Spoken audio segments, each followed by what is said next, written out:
this out?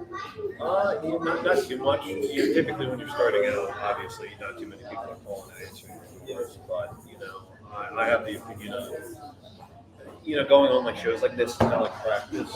You get better at it the more you do it. And I definitely, as an athlete, would not want my first interview to be like on national TV with somebody holding a camera in my face and going, what? Just because it's like, that's a lot for any one person to deal with. And also, secondly, like, you're local. I get a lot of support from local guys, so you should extend courtesy and support like the local like podcast. Yeah. Because everybody wants to be the big guy, but it all starts off in the locals. Sure. So, anytime I get asked for a podcast or an interview, I always say yes, unless I have time. Start local. My cousin was telling me about, he was in New Jersey, he was like 17 years old. Rolls up, driving through New Jersey there. Yeah. On a high school, like, come see this guy. Turns out it was Bruce Springsteen playing in a high school gym. Jesus. Imagine that. Hey, here we are. Yeah, let me get us started right here. Hey, we're out here on location at Vanish / Il Forno in Frederick, Maryland, on the Golden Mile, as they like to call it. Gotta love our live shows. You never know what's going to happen. Today, we got this behemoth with us. Thanks for having me.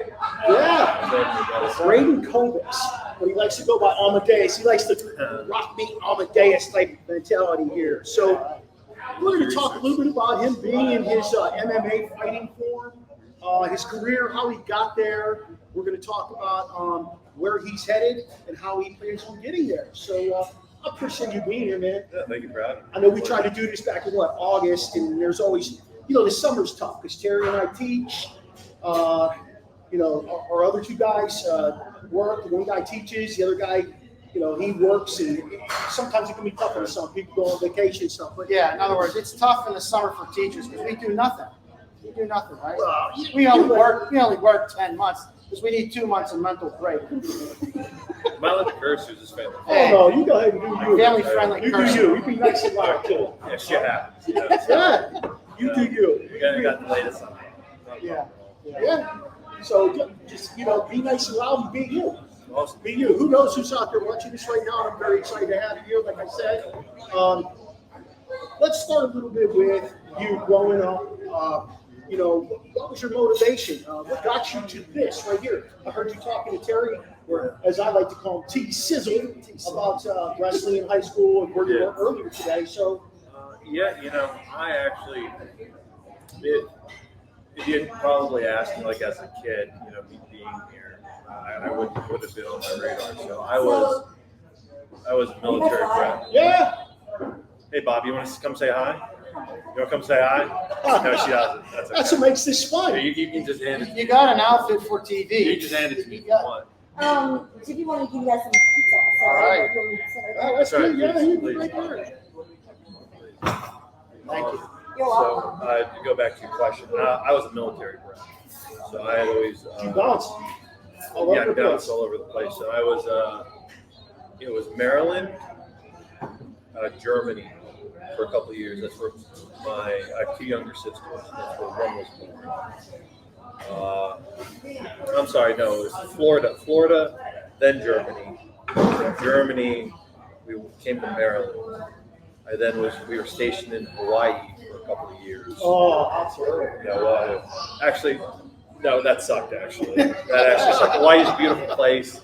It is not. That's not a dig towards the military or towards Hawaii specifically. But at the time, being like military, where my father was, we lived very poor. So it sucked. We didn't have any AC in the house. We lived next to a dump, an actual dump, and Hawaii has these big, wind because it's tropical land. So there were times where we would just come in. So that's contextual. That was not actually a dig on the island itself. Came to then I actually moved back to Maryland. But no, every 3 years we were moving. My first combat sport was karate, which was the most pacified version of karate, where you're just doing that stuff. No sparring. 10. But I quickly dropped out. So this was home. Maryland? Did you say Maryland's home? since moving back here at 13, I've been here for 13 years now. So to me, it's home now. But if you'd asked me that question, like 10 years ago, I would have been like, no, this is just another like stop. It's not. Now, what stopped me moving around and bouncing around all the time? My father actually skipped out on my family when I was 16. So that allowed us actually to like stay in one place, which was a blessing. So I was actually able to like cultivate, like friends here, family. Where'd you go to high school? Interests. I went to Urbana. Did you graduate from Urbana? Yeah, I did. You play football? I did. Well, that's what I did. I did play semi. Semi was a senior when I was a freshman. Oh, So I always hated football. really? Oh yeah, absolutely. Because everyone pushed me to do it. I could never organically come to like it. I can understand Because that. it was pushed on me. Because you got to understand, when I was, I believe, 10 or 11 years old, I was 6'1". I was just saying, they see you walking down the hall, you're definitely on the Yeah, line. right. They picked it, right. Hey, you should play football? Yeah, Who was coach then? Was it Clemens? He was gone, right? Macarini. That's a good question. No, he was. Shoot, I When'd only you played graduate? 2014. I do not remember. I don't remember because I only did it for a year. Okay. Freshman year, and I hated it. I Well, you absolutely played, hated it. yeah, you played JV or. To me, I actually found it extremely boring. I make a comment. The only guy who's excited on the football field is the center when the quarterback rubs his nuts for them.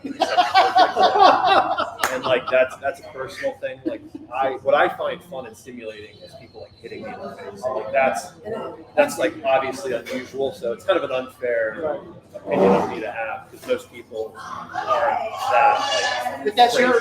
that's you. Yeah. That's what's interesting because most of us on this show are sports or are team-oriented sports guys. What got you into MMA then? It was one gateway drug to another.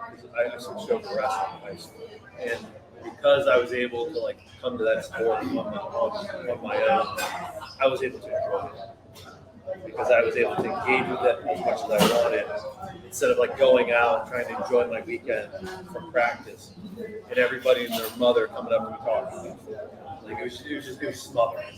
Versus wrestling, I was able to enjoy kind of organically on my own. Thank you. From wrestling, after I graduated high school, I had a very successful wrestling career. Did you win a state championship? And not individually, we won my team. We won the tournament or the team duels my junior year. And then my senior year, we won.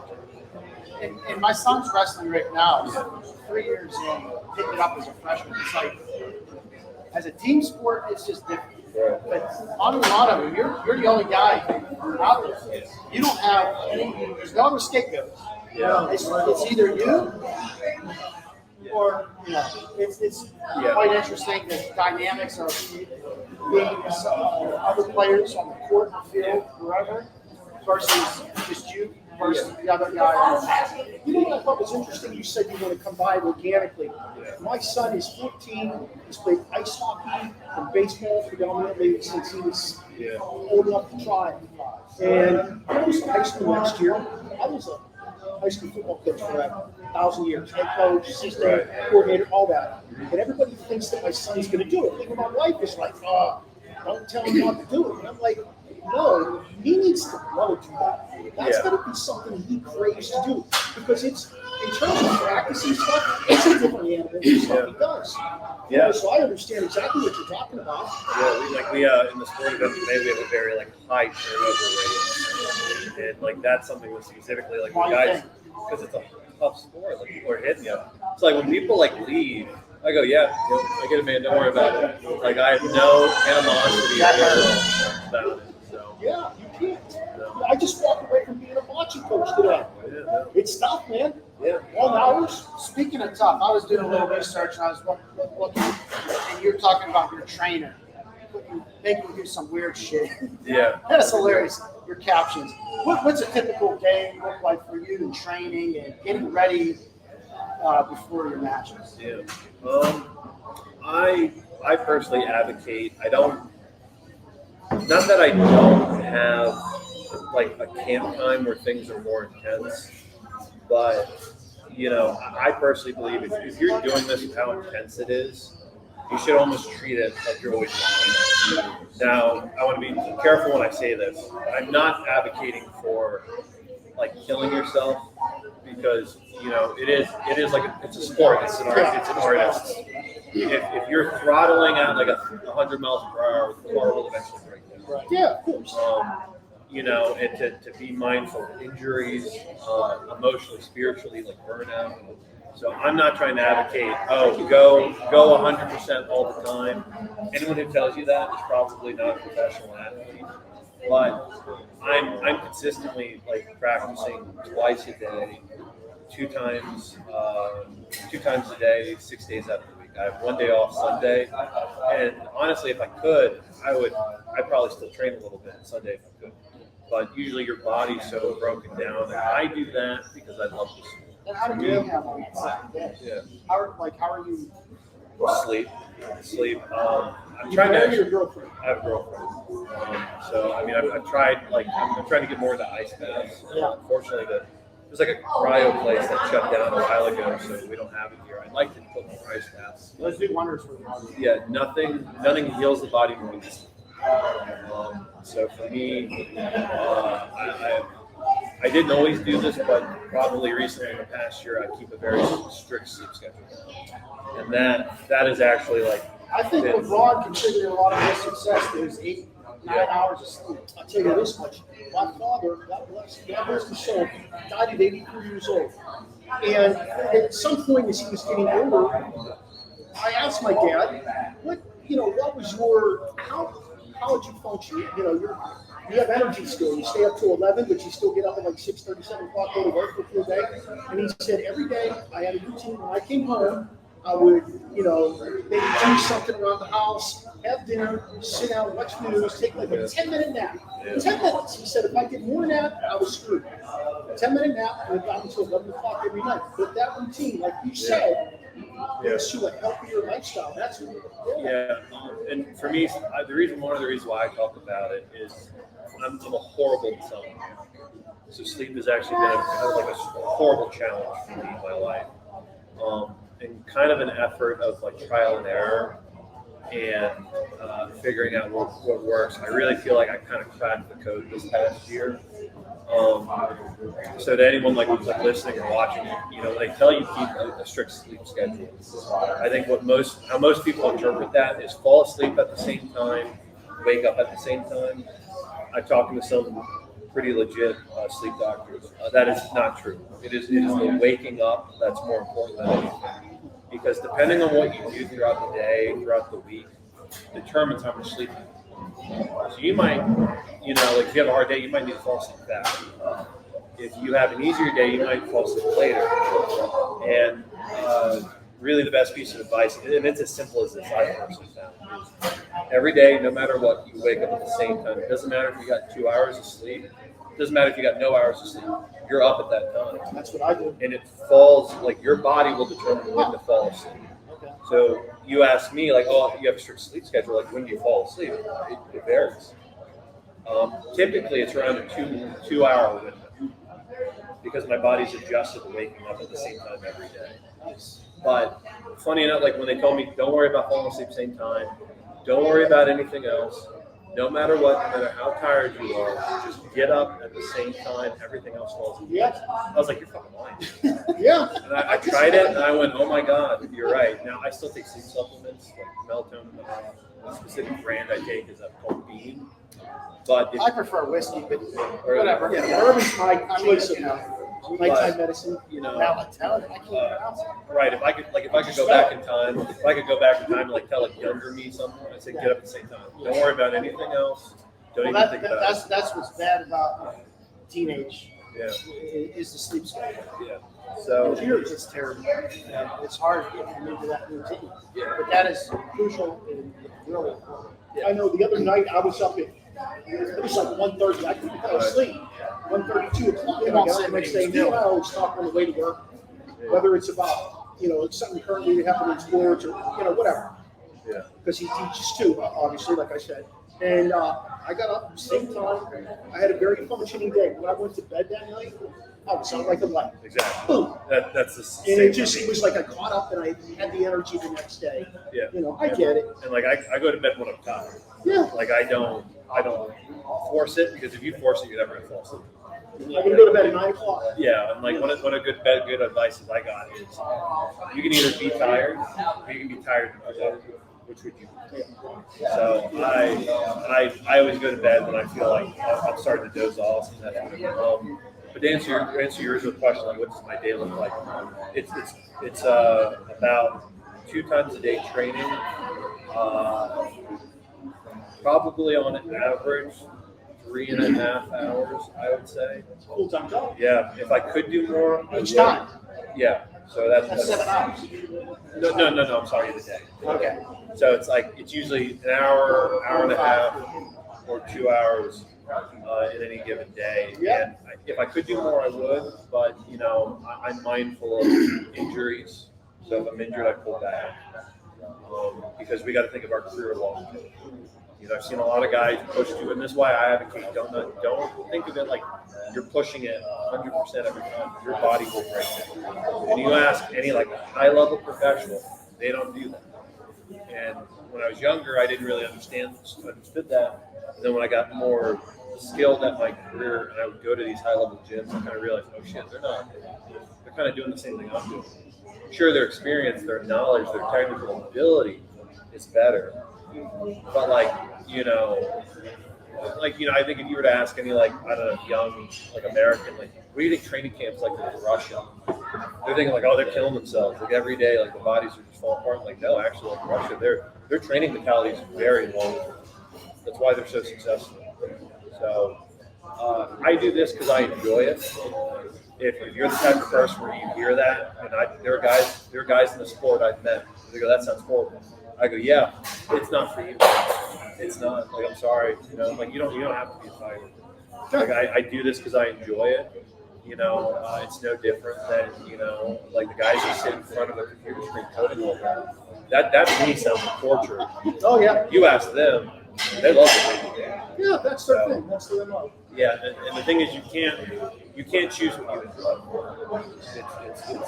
It just comes. It chooses you. It chooses you. Yeah. So that's why, when people say I don't want to do MMA, I never held it against them. I say you're probably smarter than I am. You think I'm in this for the money? No, this is a horrible job for money. I do it because I enjoy it. And really, there's no logical reason to do this. There's none. What's the most visible lesson you've learned thus far as you've been in the sport? Specifically MMA or just combat sports? Okay. Yeah, whatever one you want to talk about. You had to learn a lesson that has stuck with you and maybe changed your whole approach to everything you do. Yeah. For me specifically, I think combat sports largely, it's the idea of persistence. The concept of every day, frequently you're chipping away at it. The big epiphany moments where you're oh my God, I see it, the stars align. Those are few and far between in any career. MMA is no different. But the value of, you know what, I'm gonna keep on this task, even though for me personally, half the time I feel I'm not making any progress. Because I tend to be, I'm a perfectionist. So I've had people, when I'm doing this, they're watching me, I'm fuck, God damn it, fucking idiot. They're are you enjoying this? I'm yeah, why? Why are you asking me this? They go, are you sure about that? You don't seem to be very happy. I'm I'm fucking happy. Why are you asking me? You saw my son playing Fortnite. Yeah, exactly. And that's kind of the fun addiction aspect of it. Yeah. But the idea that, listen, it's going to frustrate you. Just keep at it. You'll see the value of it down the road. It's not the end goal. It's the journey. Yeah. You trained with a boy named Island last night. Yeah. Austin. He's a great kid. His mom teaches with me, and it's hard to believe he's a high school kid, and he just recently graduated. No, we've been training together for almost 8 years now. It's unbelievable. Yeah, I started my jiu-jitsu career. He was crap. He had to be 8 years old. Yeah. or 10. That's his So MO. I've grown up. I've seen him growing up. He's a great kid. He's so gifted, talented. Like he gives me a hard time when we spar. He does. He's in high school. Or Uh, did he just graduate from Oakville? no. I think he's at Ligonor. Ligonor, Actually. yeah. I Is he a think senior? he actually just graduated. Yeah. I believe so. Yeah. I never.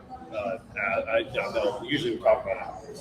He fought at the end of last June. Yeah. He got the snot beat out of him, and he was, you would think that a kid that age with the snot beat out of him, he might take a giant step back. No, this kid got his vision corrected because he had some eyesight issues. Yeah, we had the same ice rink. Yeah, and it's very admirable. Like you said, he's 18 years old. Yeah. But his mother she's a really hard worker. Yeah. She does, she teaches self-defense and stuff. Yeah. She's very physically fit as well. No. Yeah, and I think he's probably at the precipice of like a similar lesson I learned, where like you take those losses very well. And this is why I talk about the idea of persistence, because if you want to be successful in any career, if you want to make it to the top, you have to be willing to suffer the setbacks. Because you're right, like at that moment when that loss happens, it is like the end of the world. And the thing specifically with loss, the reason why it hurts as much as it does, is it reminds you of all the other times you've lost. Like wins are seen. Right. Losses, they're chained together. And what has personally pushed me through moments of like, I shouldn't do this, which I know as like an athlete, especially professional, and a lot of guys know what I'm talking about. I don't know a professional athlete that has not felt that at some point. Even if their career or their record's great, setbacks due to injuries, setbacks due to they can't get fights, financial issues. I think if they're telling you that, they're probably lying. Which, okay, they want to make a name, they want to have a brand, whatever. But like, if you're having a candid conversation, I can't think of anyone that has not had that thought. Which is why I talked about why I brought up persistence, because that's a singular moment in time. You feel this way now, but like if you stay the course, you're gonna have a lot of like wins in your life. I mean, you guys are married, right? Yes. Yeah. So Happily right, married, think about 20. when you're together that long with somebody. I've dated my girlfriend for almost 9 years now. Is she waiting when you busted out the ring? It's financial. She's in grad school. I'm trying to get this MMA career started. Gotta get a house first. Dude. She's in grad school? Yeah, she's in grad school. Yeah. So, like, we've been together a long How time. old is she? She's almost your age. Right. Like, you guys can't, like, it's very normal. And I think it's something we should talk about more. It's kind of touched on. Like, when you're with somebody that long, you'll have doubts. You'll have questions of like, Yeah. man, should I be doing this? That's a singular moment in time. And if you you just followed that and gone, oh, you're right, I should stop. You wouldn't have this relationship. You wouldn't have had kids. You wouldn't have this like house. The idea, I'm not trying to advocate for being stubborn. It's sticking in a bad position. You should be objective and to be able to evaluate when changes need to happen. Yeah. What I'm trying to advocate for is don't get discouraged with setbacks. Keep Setbacks going are because going to keep you focused on goals. Yeah. At the end of the day, hey, let's do this. Let's talk about phases of a fight. From anything from you coming out to you winning or losing a fight. Yeah. And you tell me where you're at mentally during these times. So you're coming out, you're getting yourself all loosened up. What's going through your head as you're heading toward the ring? I personally hold on. advocate What music are you listening to? What hypes you up pre-fight? What are you doing? always Eminem. Eminem. There you go. All right. That's what hypes the Detroit Lions up. Yeah. Well, I also have daddy and mom issues too. So like I like as a white kid who's like, no, fuck this. I'm gonna go buy this stuff. Which I had a lot of like people tease me about, but I just don't. You want to see your dad's face when you're smashing somebody into the ring? No, I haven't seen him in the past 10 years. But I mean, you envision that because you're pissed off. At times, Is that the hostility you bring to yeah, at times I usually go after when I go, hey man, thanks for the therapy session. He goes, what? And I just walk away. I don't like talk about it anymore. I go, yeah, thanks man. You really did me a solid. He's like, what the fuck are you talking about? But going back to your original question, what I personally think about, I try to empty all of it and just be in the moment. One of the best pieces of advice I got for how to tackle competition, John Danaher had spoken. When you go into a competition, it's very easy to get caught up in the spectacle, the lights, the music, the crowd. But like that's the smoke and mirrors, the aspect. At the end of the day, to me, it's another day. You know, That's when your I'm job, in, right? When I'm in the cage, it's no different than when I'm in camp. Like I spar weekly. I'm doing these drills every day. So, you know, and really, like when the bell goes off, I'm not aware of the crowd. I don't hear them. I have a hard enough time hearing my coach because you're so focused on what's in front of you. that I don't even notice the crowd. Like I couldn't tell you. I mean, like there are moments I can like remember when like maybe the action slowed down and I maybe saw somebody in the crowd. But like largely I don't. And I think when you get caught up in that, for most people, it gives you anxiety. You're going, oh God, everyone's looking at me. Yeah. And that's a distraction. I forgot to take my Xanax. Yeah, right. That's a distraction. The one thing you don't want to be in a fight is distracted. Right. And I've had fights where I've been distracted. Those girls walk around those cards. How can you not? I don't even look at them. I don't. Okay. If they came up behind me, I'd like punch them in the face. I'm in work mode, dude. Like, get out of here. No. Yeah, I'd stiff arm them. I'd stiff arm them to the fence of the cage if I had to. Like, no, I'm here to work. Like, you know, they're for the crowd. They're not there for me. Yeah. I don't even like at the end when they go to like take a picture with them. Like, Your girl probably loves that. Or like I'm bleeding, I'm sweaty. Like I don't want to Stink like hell. Yeah, I don't want to touch you. Like I'm not. Give me my check. Give me whatever $20 trophy you printed out. You took from your kid probably. Scraped off the little like plaque that says like, you know, oh, participation. Put the MMA one on and you're handing it to me. Just give me that. Let me go home. I'm tired. You know, it cost me a lot of money to come out here. You know, let me have my moment. Let me fucking leave. Like I got like, you know, I go home and I sleep. Like, everyone goes, what do you do after the fight? I do the same thing. I go home, shower, and I go to bed. Because I'm tired. And I'm looking forward to enjoying my little week break after fighting. You know, and don't get me wrong, it sounds like I don't enjoy it. I do. But like I'm there, I'm focused. I'm very That's serious. your trip. You're on business. It's a business trip. Yeah, I have fun. I have fun while I'm doing it. But I'm narrow-minded in my goal. So everything else is a distraction. Like focus and really like when I've listened to high-level guys talk about it, I've really heard that consistently across the board. Some athletes I have heard, they feel like they need to rise to the occasion and they get caught up in that. They hear the crowd, that excites them. Some guys will talk about it. I found that that's a minority. Most guys aren't like that. The famous Kobe Bryant. Yeah. He would record. He's like, I just try to ignore it.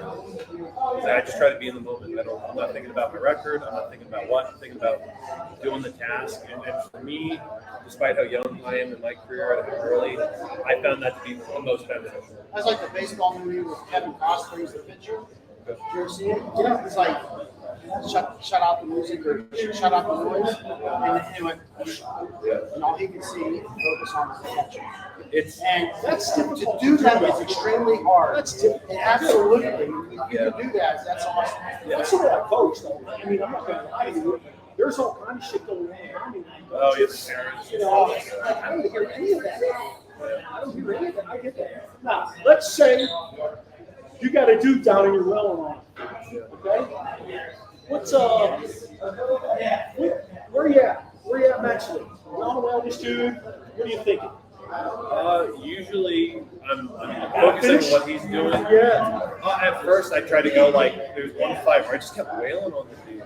I'm like, Jesus, dude, can you just like give up already? Like I'm starting to get a little tired, and I was getting frustrated because like the ref, he turned it away that he wasn't doing anything. I remember hitting him, kind of like looking at the ref, going like, dude, you gotta call this? Like he's not doing anything. Like I'm kind of getting a little tired of this. Now I'm kind of like I try to just enjoy it. Because again, like combat for me is fun.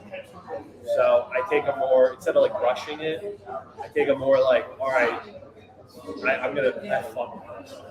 So it's kind of like pop, pop, pop, and we see an opening, it's crack. Like, okay, pop, pop, pop, crack. And that's where I'm looking for. So it's like I envision like I'm like a bird of prey or something. I'm just kind of waiting, trying to wait for the right moment, like snatch it when I see it. And that for me is fun because now it's a game, right? But just wailing on you when you're going like that, you're just gonna tire me out. Like you're not, you know, it's you see this with boxers all the time. You know, Muhammad Ali fought the great George Foreman. So like I'm on George, like hitting, and, you know, I think it was third or fourth round where it was Muhammad Ali was like, "Is that all you got?" George went, "Yeah, dude, like Tired, I'm freaking tired." That's because he danced the whole time. Yeah. So now I take Looked like a butterfly, sting like a bee. you know, I take the approach of like fighting is a process. We're here to have fun. We're not trying to wrestle. We're trying to have fun. So I take a more, okay, you know, I'm going to sit and play. Well, I think with wrestling, that's that heavyweight approach. Yeah. Because you're a heavyweight I wrestler. was, yeah. So that's that approach. Whereas, like, I'm watching my son's 157 right now, and when you get up to the 250s, 285s, 265s, whatever, they're more methodical. Yeah. And I don't want to say so methodical. Yeah, well, And that's a great analogy. yeah, early in my career, this was like with hindsight, this is freaking stupid. I used to look at all like the little guys and like, man, their cardio is so much better than mine. They're doing all this stuff. And you know, the thought of, well, you're like 100 pounds heavier than them. Like that's just basic physics. Never popped into my head. So like I did all these crazy cardiovascular workouts, and it didn't help. Because again, I was rushing everything. Yeah. And it's like at this weight class, you kind of have to. That goes back to your trainer knowing what's right for you. Yes. And you know, like I'm not a personally, just for me how my body type works. I'm not a sprinter. I tend to be more like long distance. Marathon guy, huh? Marathon guy. Yeah. And that's I personally I find that to be more advantageous. I mean, I sprint to the bathroom and I train for a Did you get a marathon. beer? Train for a marathon. Anyway. But in terms of a marathon, I mean, your training is got to be that way too. Yeah. So when you're training, that's why you approach it where, okay, I'm not feeling up to par today. I feel like I'm hurting in this area. Yeah. You know, that's part of, you know, marathon runners go after that. Yeah. Well, like early in my career, I used to think like, oh man, fighting is this explosive sport. I got to do more like hit training. And it's easy to like kind of fall into that trap. Like, you see these big moments of action where they're cracking on each other, and they kind of like break for a second and they blitz in. And that's easy to fall into that. But like when you're in the fight, and like you kind of stop and think about it. Like high school wrestling, at most, it's like 6 or 8, maybe 9 minutes. If you're like in double overtime, Yeah. which is very rare. And I think maybe I was trying to like go back to what I did. But you got to think of the highest level of fighting, that's 15, 25 minutes. Yeah. It's close to half an hour. That is a sitcom. You can sit and watch a whole sitcom. Yep. And that's not including the breaks. The neighborhood. Or yeah, you hear that? Like you got to think with the breaks, because you got a minute break that's 30 minutes. Yeah. You know, Yeah. that's a decent amount of time. So when I switched over to hit training, to like long distance running, I was like, oh wow, this is like my car, like the change I had in the sparring was crazy. It was a ridiculous improvement. Yeah, and that was one of those things that like I didn't expect it to be as beneficial as it was. But now I'm like, oh man, I was wrong. Like I wish I could go back in time and go, Raiden, you idiot, stop doing all this hit training. Do some long distance running, and I would have been like, well, why the fuck would I have done that? I would just shut up and listen. Yeah, you're going to contest it at any point in time. Yeah. Ray, where are you at when the tables are turned and the dude's weighing on you? Where are you at with where you? Get the fuck up. Huh? Get the fuck up. I mean, you're Well, like, there's I'm no not- other. There's yeah, no. I'm not- What's the alternative? Yeah, I mean, fighting is like one of the most free sports because like when you're in the middle of it, you're not thinking like, man, I got to do my taxes later. Like, you know, oh man, what am I? You know, my milk's gonna go bad in my fridge soon. I gotta run out to the grocery store soon. Like, no, I'm gonna get this guy off of me and stuff. I'm gonna take his fucking leg with me. You know, that's how I think. And his ears look great, by the way. He doesn't have Yeah, that. I'm super He doesn't have that broccoli You got a ear. nice flow with the I'm hair. super pissed Yeah, about he's- that. That is like a moment. Is that like a That's an red insecurity courage? of mine. Yeah. Yeah. You got that, and you know you're in. Yeah, I had a training partner punch me in the ear one time. I let him just clock me as hard as he could in the ear, and my whole ear turned black. I went, finally, this is my moment. I'm gonna get it. Never happened. It's like if you got that, you're in. It's Yeah. like, you know, Cauliflower ear, baby. No, I'm pretty upset about it. Fingers crossed one of these days. speaking of just clocking you for the fun of it, did you ever slap boxing? Did you ever want to do? Slap? The slap? Just Oh, they do that shit in the hallways at my school. yeah, just sit there and smack each other. No. What no? Why would I do that? I don't know. I've been watching it on. They have it Oh, on ESPN. you mean the actually? You stand there Yeah. and just smack the Fuck shit yeah. out of each other. No, Okay, why now would I it's do my that? turn. That's That's ridiculous shit. That's free brain damage. I wouldn't have done that at his Yeah, age. and like sure, that's like you can be like, well, how is it different than your fight? Like in my sport, like the objective is to not have that. Do you know how much time I spend in my defensive skills to make sure I don't get hit, and it still happens? And now you're saying, forget about all that. You're like, no, I would never do that. So that's, what do you put more time into though then? Do you put it more into the defense part of it or the attack part of it? Defense wins championships. That's a good Oh, no, question. yes. That's a good question.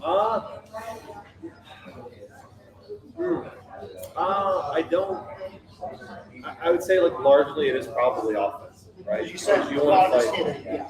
You want to fight your fight. You don't want to let the guy get his offensive. So largely anyone should be training offensive, right? Because if I'm hitting you, what are you not? You're not hitting me. Right. So largely it should be offensive. Now you should not. 60, 40, 70-30. I would say, I want to say 70-30 probably. But in a lot of our, this is why that's a hard question. In a lot of my offensive drills, we practice defensive skills additionally. So I'll give you an example. We'll do a combo. You and then- can try it out. Yeah. Just show us. I was hoping to give him an arm ball. Well, it's like boom, boom, boom, and then like, my trainer, whoever I'm working with, will sort of hit me back, and I have to pull or I have to cover. So like that's 75-25 split in that one drill, which I think is close to 70-30. I marked, but like in the offensive execution of the move, we're anticipating and practicing a counter. But When you picked your coach, so were you looking for something specific that he liked to emphasize to fit you? Then, was he a defensive kind of guy, or was he? You're talking about my MMA coach? Like, Yeah, what's he value? yeah. Like when we first started working together, it was I had friends that had trained with him and spoke highly of him. So that's how I went. So I was trusting the recommendations of my colleagues when I went to go work with them. Specifically, my coach. And this is where I think offense and defense, we tend to think of them as like a binary sense. Sure. But I don't advocate for that. I think it's actually they go hand in hand.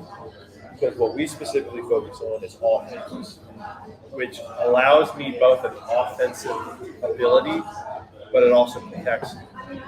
Because if we're facing each other, I can hit you, you can hit me. But when I give you a fake or I put a jab in your face and I step off, you can't hit me, I can hit you now. So that's why I don't like thinking of offense and defense in binary. Okay. They go hand in hand. Which goes back to my original comment on the drills we practice. I'm attacking, but I have to anticipate a counter attack and be ready to catch that. So it's not as black and white. It is something that you should largely be thinking about at the same time. When you watch a fighter, he takes a kick and he catches it, pulls it across, and goes a trip. That's both an offensive and defensive move. Yeah. So it's not that simple. It largely, like when you're learning it is that. It appears as such. When you really kind of get down to the details, you're like, oh no, not necessarily. It's two sides of the same coin. It's all situational. Yeah. What he's doing, he has something in his head because his trainer might have taught him something else. Exactly. And your guy's teaching you something else. Yep. Correct. Kind of, in theory, similar, but there's different approaches to it. Like you don't think of it as, oh, this is offense time, now this is defense time. That's a football thing, right? Yeah. Because of how the game is. Yeah. How the That's game is why I guess played. where I'm at. Yep. Right. Exactly. No, it is. Now it's this turn, and I'm trying to be on the line. Yeah. And depending on what's happening, I'll lean to either side, but I never try to lean one side. I never take a foot out. I always try to stay somewhere in the middle, and I'll kind of lean depending on what's going on to one side or the other.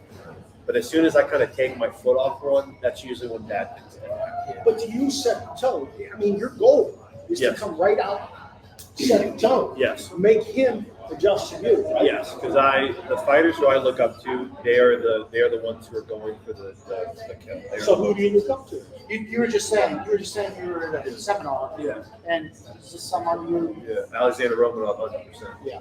He's a fantastic You said fighter. 13th in the He's world? ranked 13th. Yeah, heavyweight division. He's UFC right now. Yeah. He's a great guy and he's a great fighter. But you know, like my heroes growing up, they're like George St. Pierre. Oh my God, Like the finishers. You know, I like John Jones. Not so much as out of the ring. Bones Jones. His fight, like him as a fighter. Right now, who I really like is actually Corey St. Because he's like the artistry of it. But like if you want to go to like any sport, for example, boxing, which I'm generally casual with because I'm an MMA athlete first. Would you do the crossover? I personally wouldn't. No, I like the uniqueness and the variability of MMA, and also like if I did, it just wouldn't work out. Yeah. Because that's something that you gotta you should have started way sooner. Right. MMA, you can play with stuff. You can go start MMA very late. Because your skill as an MMA fighter is not how good of a kickboxer, how good of a boxer. So you're saying there's still a chance for me? Yeah, you could if you wanted. In the older league, not for. Hey, we got room here at Vanish. Come on out. We can see these two roll around the floor. There's plenty of room. Dance, MMA. Yeah, I mean, Fight. before Get some Advantage, pizza, got all the room in the and world. fresh beer. It's incredible out here. We're interviewing Raiden, and what we got next? What do I got What do next? you got next? Well, I think we're going down a great path with what we're asking him, but at the end of the day, like, in terms of your mental toughness to keep going after you lose a fight, in terms of your mental toughness after you reach some goals, like, how do you reestablish to keep going? Like, I think that's really critical for people in sports because, you know, you might get to the top of the totem pole, what you're trying to achieve, but you know that there's more to get to. So how do you promote Sports mental is toughness? sports is the ultimate life lesson. Yeah, Because it's about life, like you were sharing earlier. It's about life, and I've been trying to teach my son that it's about life. He's getting and things that you're learning in these sports. He wrestles and he loses, and his head's down, and I'm like, he's frustrated. And I'm like, it's about perseverance. He doesn't want to go down. Like it's about fighting back, and that's where we're trying to get to, right? To go off your question, I think this works for both losses and when you meet goals. I've largely found that when you have what I call like milestone goals, which is, I want to be like 10-0. I want to be a UFC champion. I want to be in the UFC, whatever. These are like clear milestones. I want to win a state tournament, whatever it is. That always sets you up for failure. Because that is a finite goal. Okay. So for example, you could go into things, if the goal was becoming a state champion, you put in all this time in the sport. You make all these sacrifices, your skill in the sport grows to the best of its capabilities. You go to the finals, you lose by, it could be a heavily contested match. You lose by a point. You failed. You failed in that goal. Like, think how depressing that would be. Like, what about all the skill you grew and cultivated? But Right. do you succumb to that pressure? Well, Or do you that's say, but let me do this? that's the point. Yeah. If you have that milestone goal, that will always set you up. If your goal is, I want to be a better martial artist, I want to be a better competitor, I want to be a better that's infinite. You can always keep improving. So for me, that's what makes like the losses better, because it's like, yeah, this sucks right now. And if I had the goal of, I want to be undefeated, now it's ruined. I could never achieve that. And like, what am I going to do? Okay, so do I quit? Because now that goal is unattainable. No, that's a bad goal. You're setting yourself up for failure and disappointment. When I go into it with the mindset, I want to be better, I want to keep improving, it doesn't matter if I win that tournament. And also, additionally, it doesn't matter if I do win that tournament. Because let's say I was successful in that milestone You're getting a goal. $20 trophy. Yeah, right. Well, let's say I was With the successful. rip-off leg. Right. Yeah. That's awesome. Well, let's say I was successful with that goal. Yeah. Well, what the fuck do I do now? Yeah. And like you hear a lot of this with like people in people who write books. They want to become like a New York Times bestseller, and they hit it, and now it's like, well, fuck, what do I do now? Yeah. And they talk about how they go into this huge depressive spiral because now their life has no purpose. But when I go into the goals, I want to keep improving in my craft, no matter what. That's infinite. That's never going to stop. I could do that for 1,000 years. Fine. Yeah. What's your ultimate goal then? I'd be the best martial artist I could be. That's You it. personally, Yeah. not the best martial artist ever, but you personally, Yeah. the best you could be. Yeah, I well, I'll love the way you live your life. What I'm learning about you as a young man is that you live one day at a time and you take what's given to you Hold each and every day. on. I'm very largely hypocritical because I So also. your girls watching this is what you're saying. I'm just saying, like, I listen. She will. I'm preaching this to people. I've heard it. They even told me, like, listen, I'm saying this because I also need to hear it. Like, I also fall into the same traps. Like, I'm not like, don't go into this thinking, man, Raiden's mastered his mental aspect. Like, no, I haven't. I still, I'm 27. You know, like, I have moments where I'm like, man, I want to be the best in the world, and I'm like, well, who decides that? And the times where that was my goal, things worked out very poorly. Sure. Because I was trying to be perfect. Because if I'm the best guy in the world, I can't have any flaws. Yeah. You know, that's Even so. those guys have flaws. That's my point. The best. Yeah. You can't think like that. The best headset, Yeah. right? The best thing. That's my point. You can't go into it with that mindset. I'm speaking from experience. I've tried it. It doesn't work. You just focusing on being better. That's what gets you through the How hard. long have you been in this? MMA 4 years. So wait, Combat sports since I was 13. yeah. But Raiden, is your ultimate goal to get to UFC or fight at that level? Is that where you want to be? Like, yes and no. That is what I want. To say that that's not a goal would be just a straight up lie. What I try to tell myself is like, okay, that's a lofty goal. There's nothing wrong with striving for that. But that's not the ultimate. That's not why we're doing this. We're not doing this just to make it to the UFC. Because if I judge my whole career off of that, that's why I think I'd be setting myself up for success. Because let's say UFC doesn't happen. Let's say I go into PFL. Let's say I fight for them again. Let's say I'm a multi-time PFL world champion. I make millions of dollars. Yeah. I give back to my community. I invest well. I make so much money. My grandchildren, my great-grandchildren, everyone in my life, I can take care of. You sponsor the OSP. Right, whatever. I do all this stuff, right? Build my community up. If I look back on all of that, I go, oh, I didn't make it to the UFC. I failed. I'm a failure. Sure.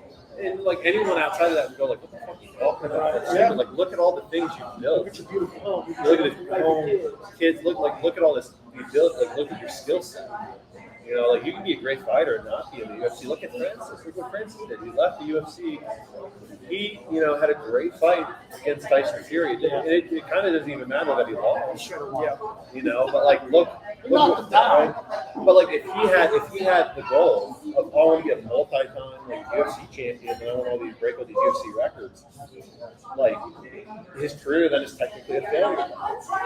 But like, no one's looking at him going, oh, that's my point. That's why you have like the words you use are very specific. Yeah. So that's why I don't like milestone goals, and like to say I don't have them is a lie. It's okay to. I think it's okay to have them, but you don't get set. Right? It's not like ultimately why you're Milestones, but you have benchmarks and you have incremental. I think the benchmark is more.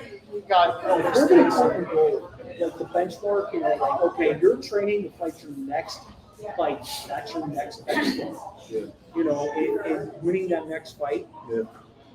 is probably more important than the long-term goal, because by winning that next fight, it's going to take you to the next step in where you want to be ultimately. And you're right. It doesn't mean you have to go to UFC. Dana White doesn't have to hang out and Vanish and talk with you. It's all about where you see yourself being at the end of the day. I mean, he's on the show next week, but we'll do a plug for him.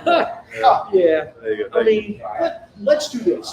let's talk about something you would tell 12-year-old Raiden, and then let's go to the opposite end of the spectrum. You're 27 years old. Let's go 23 years ahead in something that your legacy will be as 50-year-old Raiden. That's impressive that he did the math. I mean, 27 plus 23 is 50. Well, let's say, especially for a football coach, Whoa! let's say that's 12-year-old Raiden. I think it would be, if you want the honest answer, it would be stop being such a little cunt about stuff. Go to therapy. Just go to therapy, get your head right. Stop trying to be perfect. Stop trying to do all these things. Just like chill the fuck out. Did you fight a lot when you were a kid? No, I got pushed around a lot. Me too. You know, I was this is a pretty funny story I got. If you want to know what it was like growing up for me. Now I want those bitches to So, step up. I was hold on. So every day when I was a little kid, I got bullied by this one kid, mercilessly, right? And I never understood why. And he bullied me for a while. I have this memory of because I think we're actually maybe an 8-term program or some after school program. I can't remember. And he's bullying me, and like one of the teachers comes by and goes, "Bullying this kid, you know, like you're a middle schooler. This kid's like 7 years old. Like you're fucked up for doing this." And this middle schooler went, "What?" He's like, "He's 7 years old?" Because I was bigger than him. And he goes, "That kid's 7 years old and never bullied me again." The reason why he bullied me is he thought I was a middle schooler and he thought I was acting weird because I was so big. In his mind, he's like, "That's not a 7-year-old. That's a middle schooler." Nah, dude, that's all little stuff. I know. That's what you. Holding on to that stuff's bad for your It's actually. But I'm just to answer your question, if in my 50s, what I would like my career to be looked back on is, oh man, that's a hard question to answer. Obviously, gratifying. I think gratifying, but I'd like to show that the value of like loving your craft and being persistent. I'd like somebody to go, look what this guy was able to accomplish, no matter the challenges that were given to him. If you weren't fighting MMA, then Yeah. what would you be doing? Is that on So if sweet? you weren't fighting, Is that on sweet? Yeah. if you weren't fighting, what would you be doing right now? I've learned I probably, I don't know what I did. I know that I'm largely a person that likes like some craft, like an art form. And the value of this is something I can do and continuously improve on, and there's no cap. I largely like. I like the fact that it doesn't matter where I'm at, I can always improve. Like if I'm let's say I was working maybe a construction work. I was putting a lot of time on making something, and before it got published with my name on it, I got fired. And they took my name off the project. I'd be like, well, I did all that hard work for nothing. I like the fact that my skills are mine. I can take that with me wherever I go. Nobody can take that away from me. So I didn't grow up with music, but I think if I grew up maybe like in a musically inclined family, like I could easily gone down like a rock star route. I think. I saw you play a little. Yeah, a little. I'm very bad at it. A little. That's like largely thinking. Largely in my life, I've learned like things like that, like trades I can. Like all my hobbies now are typically art related. Like I paint, I play guitar, fighting, and I like that. Like I'm addicted to that aspect of this is something I can keep getting better at. If it was like a finite task, of like there's kind of a cap.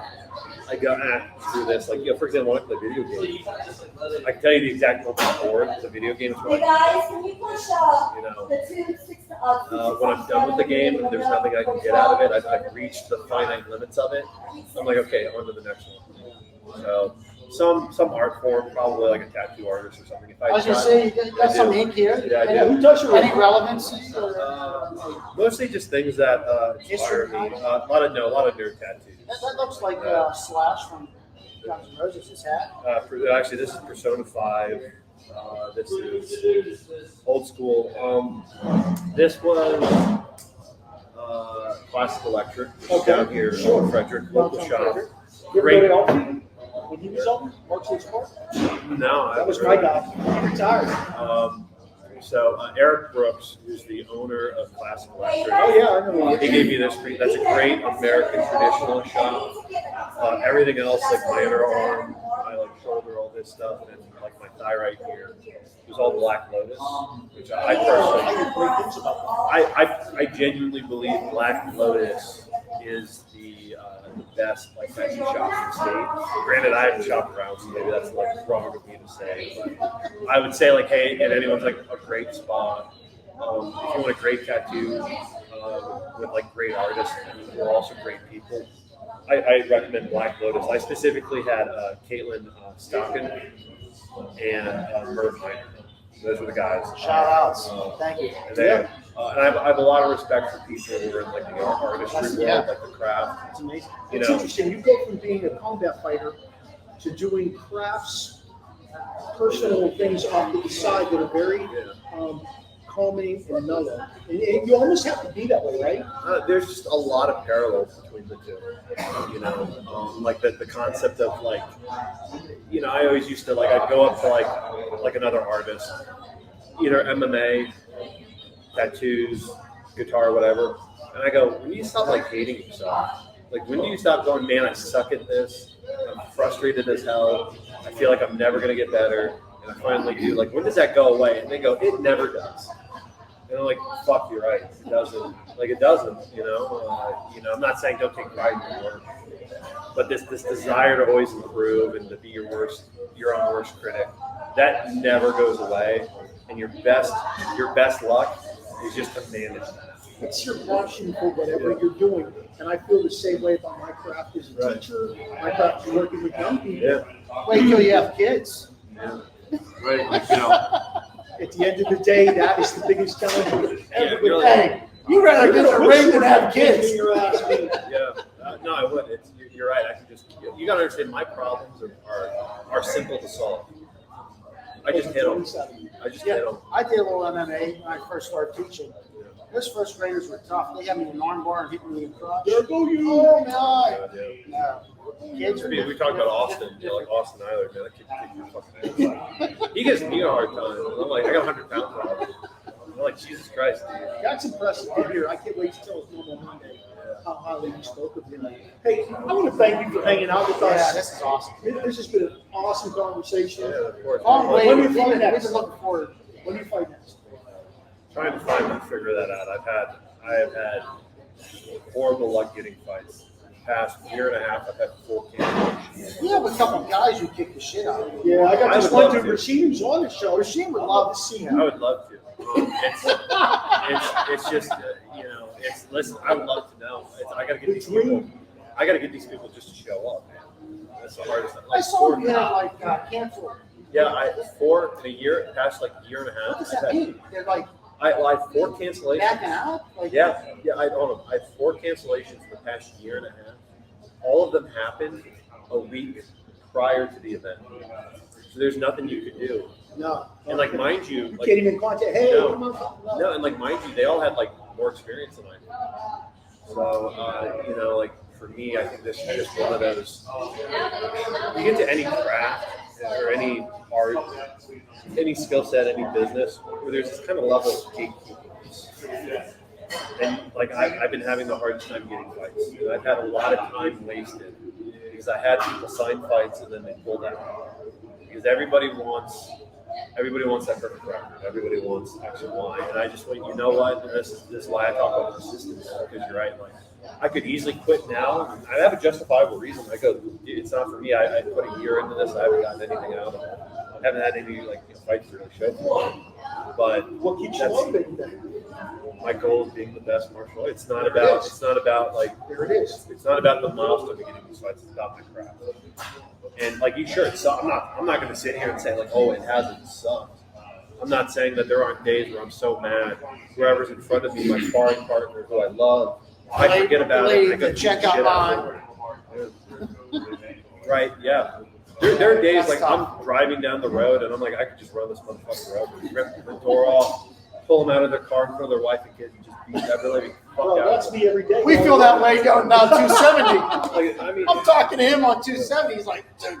yeah, like It's like playing Mario Kart on 270. it's like it's the ultimate blue ball. It's the ultimate blue ball. Like when you have a fight coming up, the guy pulls out and he doesn't give a reason. You know, like how many homicidal thoughts I have at any given moment. It'd be easy. I look at for example, everybody in this room. I could kill anyone if I really wanted to. Yeah. I just choose not to. Thank you. I appreciate that. And like that's like you just got to keep it in. You gotta like repress that and go. Listen, that's fight time. And to answer your original question, like I'll fight when someone fucking decides to show up. And very few people have. I've had a couple of opponents where they have.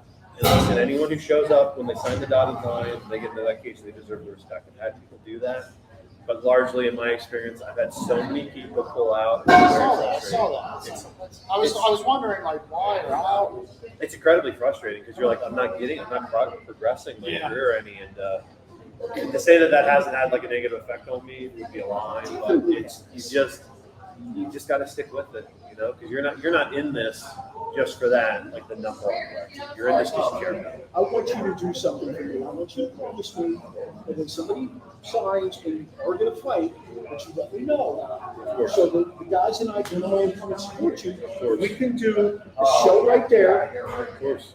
And get people to pay attention to what's going on with you. We want to see you go whip somebody's ass. Well, thank you. Yeah. When it happens, I might scream, "Get one in for me!" But you never know. I have a team of people working on it, so Absolutely. we're doing it. Put them in touch with us, and we're definitely a fan. Definitely. Yeah, And definitely. the guy in Atlanta, he's like, He's huge. He's huge. He's like MMA. legit. Big shout out to Chops. He's huge MMA guy. Is he a fighter or like a commentator? Oh shit, he's 50 years old. The only thing he's fighting is his old lady. He's fighting a buffet. We got chops. Is that how I got his nickname, Chops? Yeah. That's funny. Yeah. All right. Tell them where they can keep in touch with everything you got going on. Let them know where your Insta is, how they can find you. Probably the easiest way to keep up with the MMA news is at my Instagram, which is very simple, Raiden MMA. Made that simple so no one can fuck it up. It's easy to find. That's RAIDEN. Yep, MMA. You can always find me Bower House.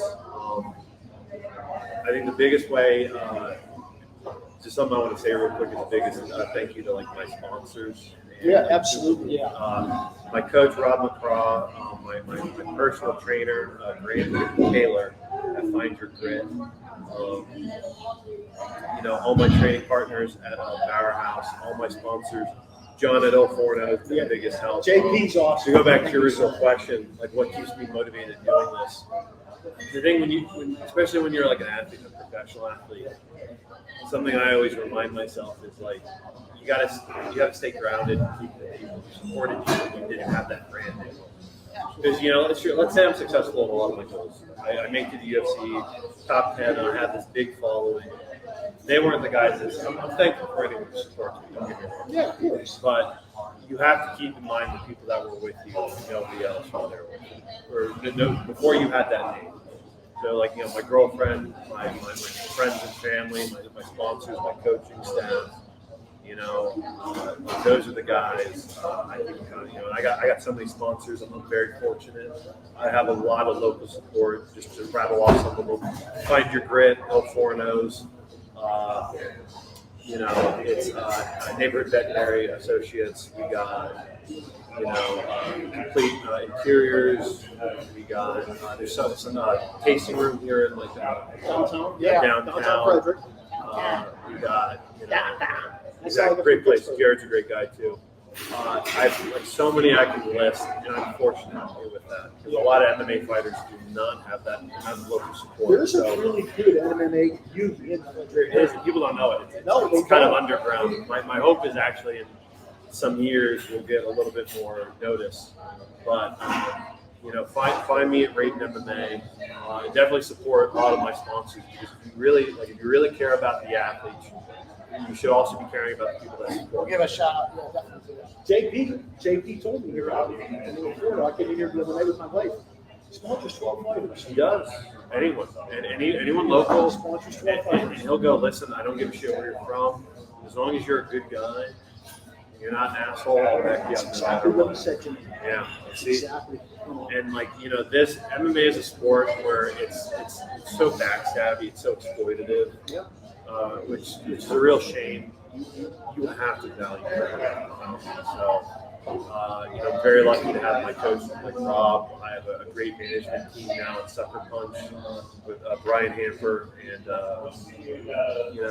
Brian Butler, plenty others. I got a trainer now. And these are the people that I'm like, no, this is my team. They know me. If anyone on social media supports me, I get the text messages. I appreciate all of that. But for me, the people who are in the room with me every day, those are the guys who I try to No stay doubt. down. Thank you so much. Yeah, you do a great job. Guys like you guys are reaching out to me. I really appreciate it. I was very excited to get you on the show. Awesome. Thank you. Yeah. Thanks for coming out to Il Forno to support Absolutely. the Love JP. guys. Yeah. Love JP. Well, JP's Pizza? Well, that's why I was trying to pull you over here because I owe JP a lot. So I was like, hey, let me help everyone out in this Yeah. situation. Yeah, we bring people out. I'm on Instagram and Twitter at Rex at One Youngster. Yeah. Sorry the rest of the guys couldn't make it this weekend, but Michael Chops Mills is at the Real Big Chops on the X. You can find Coach Noob on the X. Rashene, the Real Deal Hill. You can find him on Facebook and Instagram. Connect with us here on the Original Sports Podcast with Mark Marier and the Barbershop Crew.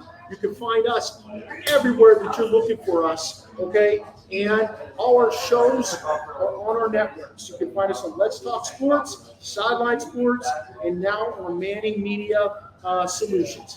Thanks, and we'll see you on Tuesday for our next show. All right. Man.